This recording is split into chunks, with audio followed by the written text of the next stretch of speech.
안녕하십니까. 반도체 소식을 전하는 고독 달팽이 김석준 소장입니다. 1분기 잠정 영업 실적이 삼성이 53조 9천억을 찍을 것이라는 메리츠증권의 보고서가 나왔습니다. 그리고 올 한 해 삼성전자의 총 영업이익이 332조가 될 것이라고 보고서가 나왔습니다. 제가 여러 번 언급을 했던 것처럼 저는 대략 한 40조 정도, 그리고 증권사의 평균 컨센서스는 한 40조였었습니다. 그래서 작은 제목으로 가격은 시장이 아니라 삼성이 정한다. 분기 영업이익이 35조 9천억, 2분기에는 73조 4천억, 3분기에는 90조 3천억 해서 올 한 해 332조를 기록할 것이라는 보고서가 나옵니다. 충격적입니다. 이런 영업이익이 있을 수가 없는 거죠. 그래서 올해 1분기, 지난 1분기에는 D램이 87%, 낸드가 79%의 가격이 올랐다는 거죠. 그래서 D램 영업이익률이 77%, 낸드는 59%일 것이라고 전망을 했습니다. 그래서 이런 숫자 자체가 기존 메모리 사이클을 깨는 수준입니다. 깨는 정도가 아니고 완전 쇼킹한 정도입니다. 그래서 고독 달팽이가 시작하기 전에 먼저 결론을 한 줄 하고 한다면, 삼성전자 이제는 실적 사이클이 아니라 지배력 사이클에 진입을 했다, 이렇게 제목을 달 수가 있습니다. 메리츠증권의 기준 핵심 숫자를 보겠습니다. 이제 참고로 25년 4분기 가장 가까이에 지난 분기에 20조 1000억을 기록을 했습니다. 그것도 굉장히 크다고 했었는데 1분기에 53조 9천억, 2분기에 73조 4천억, 3분기에 90조 3천억, 26년 연간에 332조, 기존에 255조인데 거의 한 7, 80억 정도가 점핑을 했죠.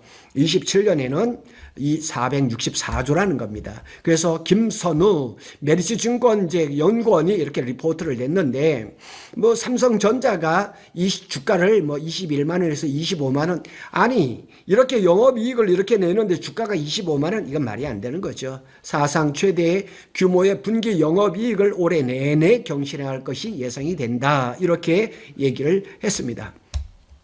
메리츠증권의 얘기는 이미 앞에서 요약을 다 해드렸습니다. 핵심은 매 분기마다 계속해서 최고치를 경신할 것이라는 거죠. 일부 신문에 따르면 D램이 가격 상승이 꺾였다, 이렇게 얘기를 하지만 지금 이런 거 보면 그런 건 아닌 것 같아요. 왜 이렇게까지 터지냐? 핵심적인 것은 세 가지입니다. 살펴보겠습니다.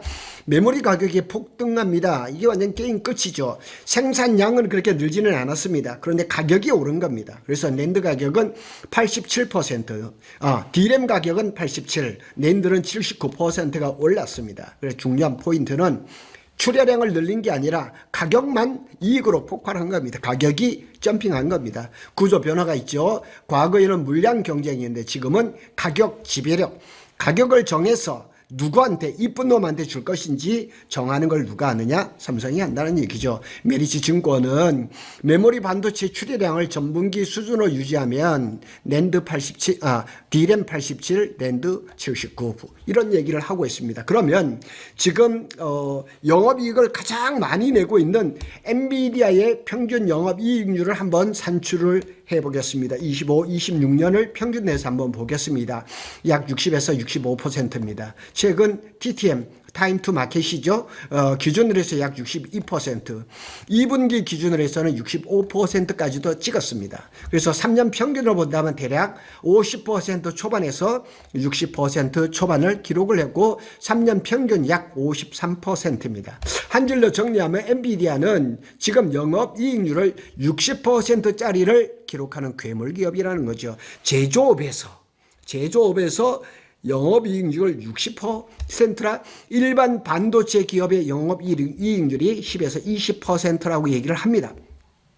그러니까 엔비디아가 60% 이상이나 되는 것은 엄청난 거죠. 이거는 단순한 제조업이 아니라 플랫폼 기업이라는 거예요. 그래서 엔비디아는 칩 회사가 아니고 AI 플랫폼 기업이라는 거죠. 그래서 삼성전자도 단순한 제조업을 벗어나서 플랫폼 기업으로 넘어가는 것은 아닌가, 이렇게 볼 수가 있죠. 영업이익률이 말이 안 됩니다. D램 영업이익률이 77, 낸드가 59, 이건 그냥 제조업이 아니라 플랫폼 사업 기준이라는 거죠. 그래서 D램이 훨씬 출하량이 많으니까 낸드하고 섞어버리면 60% 중반 정도의 영업이익률은 나올 수가 있다는 거죠. 그래서 메모리만으로도 50조를 벌었다. 그래서 메모리 영업이익이 50조 3천억이다 1분기에. 그래서 삼성 전체 실적은 사실상 메모리가 결정을 할 것이라는 얘기죠. 그리고 MX 사업부, 모바일 사업부에서도 서프라이즈입니다. 출하량이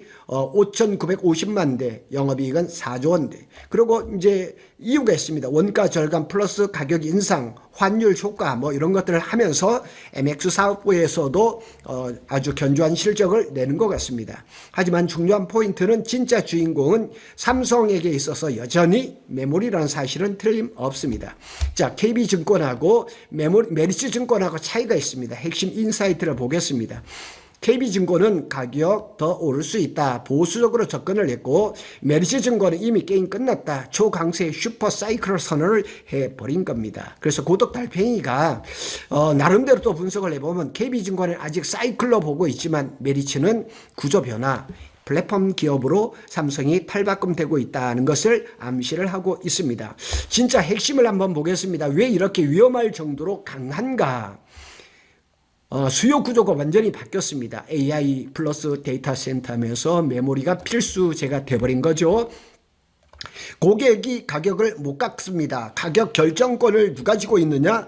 생산자인 삼성이 쥐고 있다는 거죠. 빅테크는 돈이 있잖아요. 대신 물량 확보가 중요한 거죠. 그러니까 지금은 비싸도 물량을 충분히 확보를 할 수 있느냐 없느냐 그런 게임에 들어간 거죠. 결과적으로 가격 협상은 삼성에게로 이동이 됐다는 얘기죠. 이제 시가 시장이 된 거죠. 전에 한번 말씀을 드렸죠.